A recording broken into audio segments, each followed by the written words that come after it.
안녕하세요, 데이비입니다. 이즈나가 활동을 종료했습니다. 네, Not Just Pretty 활동을 하고 11월 2일인가요?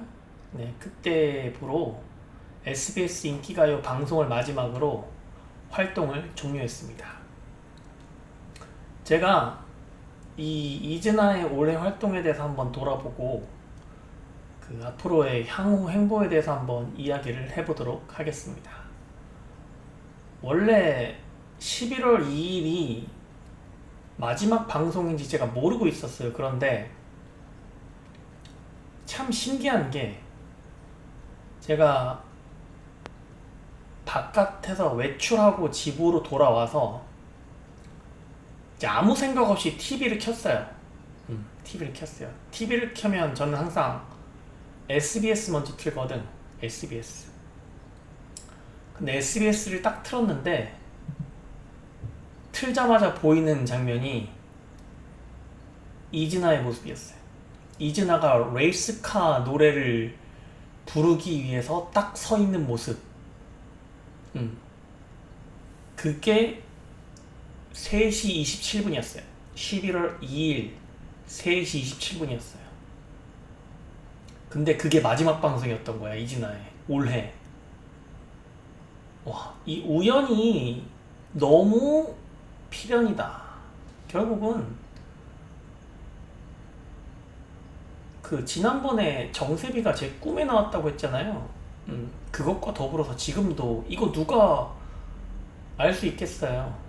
저는 이진아가 SBS 인기가 나오는지도 몰랐어. 그리고 심지어 이게 마지막 방송인지도 몰랐어. 근데 외출하고 집에 돌아와서 TV를 딱 틀었는데 그 순간 첫 장면이 이즈나가 레이스카 부르려고 준비한 장면이었다고. 시작하는 장면이었다고. 마지막 방송을 본 거야, TV 켜자마자. 참 신기하다는 생각을 많이 했습니다. 올해 뭐 많은 일이 있었죠. 뭐 싸인 노래도 나왔고 빔 노래도 나왔고 그리고 맘마미아 노래 그리고 레이스카까지. 뭐 싸인하고 빔까지는 제가 별로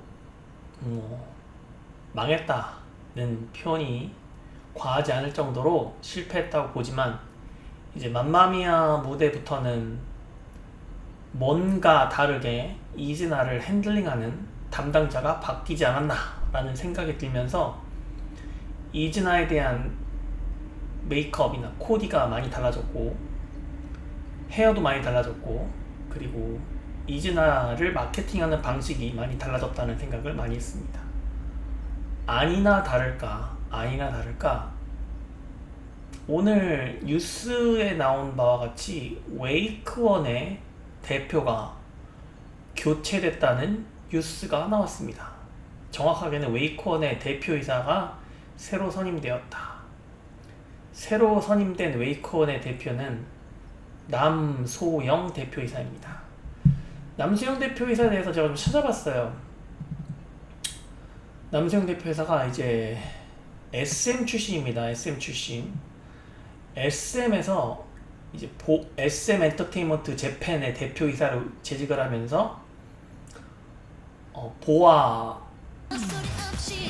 일본에서 활동하는 것에 많은 지배한 영향을 끼친 것 같아요. 그러면서 이제 SM의 고위 인사로 임원으로 선임이 되고 SM 엔터테인먼트에서 한 15년 정도 재직을 한 것으로 나타납니다.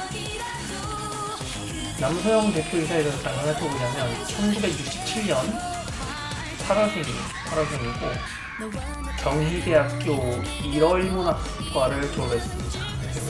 SM에서는 15년 정도 재직을 했고 그 이후에 키스트 공동대표를 맡으면서 그 경력을 이어가다가 이번에 2025년 11월 3일부로 웨이크원의 대표이사로 선임되었습니다. 지금 보면 웨이크원이 오늘 나온 기사를 잠깐 보자면 웨이콘의 캐시 플로우가 지금 대단히 안 좋은 걸로 나옵니다. 지금 최대 화두가 이제 제로 베이스 원의 행보인데, 제로 베이스 원이 2년 6개월 계약 기간을 가지고 활동을 했어요. 그래서 2026년 1월이면 계약 해지가 됩니다. 그러면 웨이크원의 주 매출원이었던 제로 베이스 원이 계약 해지가 되는데, 이제 그 이후에 그 새로운 보이즈 플래닛 2에서 데뷔한 남자 그룹이 다시 이 부분을 메꿔 주리라고 이야기를 하지만, 근데 그게 참 어려울 거라는 관측이 지배적입니다. 지배적이에요. 그래서 이 부분을 과연 웨이콘의 새로운 대표이사가 어떻게 헤쳐나갈 것인가, 특히 이게 중요한 것이 결국은 이즈나의 행보예요. 이즈나의 행보. 이즈나에게 얼만큼 투자하고 이즈나를 푸시해 줄 것인가. 제가 왜 이걸 걱정하냐면 이즈나가 이제 2025년 활동을 마무리 지으면서 1위를 한번 했잖아요. 뮤직뱅크에서 1위를 했습니다. 그런데 내년에 걸스 플래닛 2가 예정되어 있어요. 자, 그러면 소설을 한번 써보겠습니다. 소설을. 웨이콘 입장에서는, 아니 우리는 이즈나한테 이제 내년에 걸스 플래닛 2가 하니까 그 전에 이즈나한테 마지막으로 힘을 실어주고 1위를 한번 시켜준 거예요. 1위를 한번 시켜준 거야. 자, 우리는 최선을 다했고 이제 이즈나는 1위를 했으니까, 지상파 음악 프로그램에서 1위를 했으니까 뭐 더 큰 목표는 이루기 힘들다. 이제 목표를 달성했다라고 스스로 자화자찬할 수 있고, 걸스 플래닛 2가 시작하기 전에 이즈나한테 만약 마지막으로 그냥 의미심장한 메달을 하나 수여해준 경우가 될 수 있습니다. 왜 그러냐면, 결국은 이즈나도 2026년이면 데뷔한 지 3년 차예요. 3년 차. 2024년에 데뷔를 했기 때문에, 물론 실질적인 개월수는 1년 간 넘게 되지만 연차로 따지면 3년 차예요. 결국은. 그러면 이거 이즈나로서는 어떻게 보면 이미 중견 그룹으로 취급된단 말이죠. 2026년에. 그래서 이즈나로서는 이게, 제가 한번 이야기를 했잖아요. 마지막 도전일 수 있다고. 맘마미아가 마지막 도전일 수 있다고. 그런 면에서 이즈나로서는 이게 위기이면서 남소영 대표이사의 선임이 위기이면서 기회이면서 이 양면의 칼날을 가지고 있는 형국입니다. 형국이에요. 그래서 내년, 아마 올해 활동은 종료가 된 것 같고, 만약에 올해 뭐 신인상을 받을지도 모르지만 1위, 저는 그게 더 위험하다고 보거든. 왜냐면 1위도 하고 신인상도 받았으면 이제 끝난 거야. 이제 끝난 거라고. 웨이콘 입장에서는. 자, 목표 달성. 이를테면 웨이콘 직원들의 KPI가 있을 겁니다. KPI. 이즈나라는 그룹을 담당했던 웨이콘 직원들의 KPI 지수가, KPI 목표가 아마 이즈나를 1위 시키기, 이즈나를 신인상 받기, 요거였을 확률이 제가 봤을 때 크다고 봐요. 그러면 이 이즈나를 담당했던 웨이콘 직원들 입장에서는 KPI 지수를 달성한 거야. KPI 목표를 달성한 거라고. 그러면 자, 이제 끝난 거예요. 끝난 거예요. 저는 그렇게 될 확률이 적지 않다고 봅니다. 적지 않다고 봐요. 그런데 이제 제가 11월 2일 SBS 인기가요 마지막 방송을 보면서 눈에 띄었던 점이, 코코가 단발을 했네? 이거였습니다. 코코가 단발을 했네. 이제 단발에 관한 이야기가 참 많죠. 결국은 제가 유사랑 보고 단발머리를 하라고 그렇게 말을 했는데 지저분해 보인다는 느낌. 결국은 단발머리를 해야 하는 유사랑은 단발머리를 하지 않고 가장 먼저 단발머리를 시도한 건 최정은이에요. 최정은이 단발머리를 시도하니까 너무 예뻐. 너무 예뻐. 그래서 최정은이 단발머리 변신에 성공을 했어. 성공을 했어. 너무 잘 어울렸거든. 그 다음에 단발머리가 정세비입니다. 정세비는 물론 머릿결이 많이 상해 있었기 때문에 단발머리를 아마 머리를 잘라야 하는 입장이었을 겁니다. 근데 이제 제가 앞서 말했듯이 최정원의 단발머리 변신이 성공했기 때문에 정세비로서도 단발머리 변신을 시도해볼 만한 가치가 있었을 거라고 봐요. 그래서 단발머리를 했는데, 그런데 이진아의 마지막 방송을 보니 코코도 단발머리를 한 거예요. 그러니까 이진아 멤버 6명 중에서 3명이 단발머리를 한 거예요. 그리고 단발머리를 절대 하면 안 되는 방지민과 마이도 제가 봤을 때 단발머리 하면 안 돼요. 단발머리 하면 안 돼요. 자, 그럼 남은 한 명은 유사랑입니다. 유사랑. 6명 중에 5명이 자기 할 일을 했어. 변신을 할 3명, 최정은, 정세비, 코코는 단발머리를 변신을 했고, 단발머리를 하면 안 되는 2명, 방지민과 마이는 그 긴 생머리가 남아있습니다. 자, 그러면 유사랑은 사랑 내 사랑이야. 사랑아, 내가 사랑이가 반발머리를 하면 어떻게 보일지 한번 보여줄게요. 이거 지난번에 김포공항에서 출국하는 장면입니다. 출국하는 장면이에요. 사랑이를 단발머리를 변해보겠습니다. 변하라, 야! 네, 너무 예쁘지 않나요? 사랑이가 단발머리를 하면 이렇게 보일 수 있다는 겁니다. 그런데 이렇게도 보일 수 있고 이렇게도 보일 수 있는데 왜 지금 이런 머리를 유지하고 있는지 저는 이해할 수가 없어요. 너무 예쁘잖아.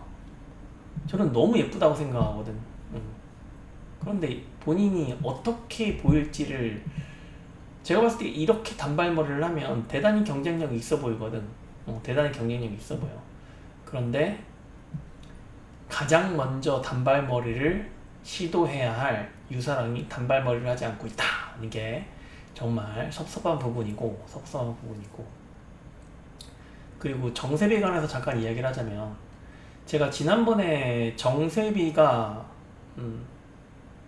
그 충치가 있는 것 같다라는 이야기를 했어요. 그런데 이번에 영상을 보니까, 이진아의 영상을 보니까 정세비가 충치가 아닐 수도 있겠구나 라는 생각이 들더라고요. 정세비를 보니까 그 치아 안쪽에 교정기를 설치했더라고. 교정기. 그러면 이게 지금 교정을 하기 위해서 양쪽 아래 어금니에 뭐 충치 치료 비슷한 그 설치를 하지 않았나 라는 생각을 합니다. 그래서 정세비가 교정 중이다. 교정기를 꼈더라고요. 그럼 이 교정기를 언제 꼈느냐? 그거 아일랜드2 당시에는 교정기를 착용하지 않은 것으로 보여요. 아마 아일랜드2 당시에도 교정기를 착용했다면 제 눈에 분명히 띄었을 겁니다. 제 눈에 분명히 띄었을 건데, 그런데 그때 눈에 띄지 않았다는 거는 아일랜드2 방영 당시에는 정세비가 교정기를 착용하지 않았다는 것이고, 이번에 보니까 정세비가 교정기를 윗니, 아랫니 안쪽에 교정기를 착용하고 있는 모습이 포착되었습니다. 그래서 하지만 충치일 수 있다는 거는 저는 의심은 지울 수가 없어요. 왜냐면 정세비가 좋아하는 게 뭐예요? 두바이 초콜릿이야. 초콜릿을 좋아한다고. 결국은 초콜릿을 좋아한다는 것은 초콜릿을 많이 먹겠죠, 당연히. 그러면 어금니, 아래 어금니는 그 충치일 확률도 상당하다는 겁니다. 그래서 지난번에 영상에 한번 여러분이 댓글을 한번 단 거를 한번 볼게요. 저를 대단히 뭐 정신병자 취급하시는 분들이 너무 많은 것 같은데 너무 그러지 마세요. 왜 그러지? 나는 그냥 정세비 꿈에 내가 나올 수도 있는 거 아니야. 정세비한테 물어보세요. 정세비한테 물어보라고. 정세비가 나를 당연히 모를 거라고 생각하지 마. 알 수도 있잖아. 정세비한테 물어보세요. 정세비 꿈에 내가 나왔는지 안 나왔는지 물어보세요. 어떤 분이 댓글을 달는 걸 좀 봤는데 정말 너무 귀엽습니다. 아저씨, 저는 지민이랑 코코랑 손잡고 놀이동산 가는 꿈도 꿨어요. 그리고 세비 꿈에 아저씨가 왜 나와요? 생판 모르는 사람이잖아요. 이렇게 댓글을 달아주셨더라고요. 아, 너무 귀엽습니다. 너무 귀여워요. 그리고 어떤 분이 또 적어줬는데 저도 궁금한데 진짜 어떤 분이 팬싸 가서 데이비드 창 아냐고 좀 물어보세요. 진짜로. 나도 궁금합니다. 나도 궁금해. 만약에 여러분이 이진아한테 특히 이진아 방지민한테 데이비드 창을 아냐고 물어봐서 만약에 방지민이 공식적으로 나는 데이비드 창을 모릅니다 라고 답을 한다면 방지민이 공식적인 석상에서 자컨이든 Q&A든 어디서든 공식적인 석상에서 방지민이 공식적으로 데이비드 창을 모릅니다 라고 말을 한다면 제가 제 유튜브 채널을 삭제하겠습니다. 정말로 삭제하겠습니다. 한번 물어보세요. 물어보세요. 저도 궁금합니다. 이 정도 각오는 돼 있습니다. 자, 한번 용기 있으신 분 한번 물어보십시오. 물어보세요. 그리고 만약에 물어보셔서 방지민이 공식적으로 데이비드 창을 알고 있습니다 라고 말을 한다면 알고 있고 뭐 유튜브를 시청하고 있습니다 라고 말을 한다면 방지민하고 최정은하고 정세빈한테 꼭 말하세요. 데이비드 창한테 영상 편지 남기라고 꼭 말하세요. 알겠죠? 네.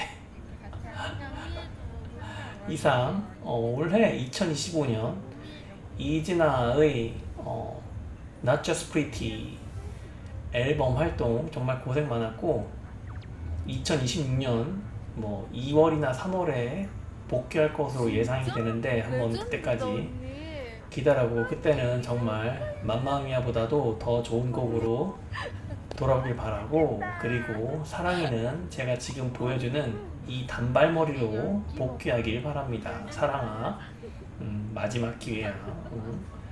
너가 단발을 해야 돼. 알겠지? 네, 이상 데이비였습니다. 안녕히 계세요. 나가서 그 무대를 준비하고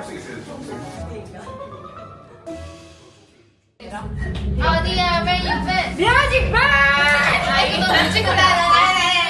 뮤직 뱅! 아 그거 너무 어디야 where you been? 뮤직 뱅! 아 세비야 제대로 해봐. 어디야 where you been? 제대로 어디야 where you been? 뮤직 뱅! 그 자신감 없어졌어. 어디야 where you been? 뮤직 뱅! 잘하겠지. 세미만 단독으로 한 애드립으로 줬거든요. 세미한테. 오늘 안 되면 그 박탈이 알겠어? 잘해야 돼. 더 도끼 있게 생각해야지, 세미야. 근데 나는 당근해줘야 잘하는 사람이 당근? 당근 먹을래? 뮤직뱅! 근데 원래 영상 결정이고요 떨린다 웨이세 마마미야! 마마미아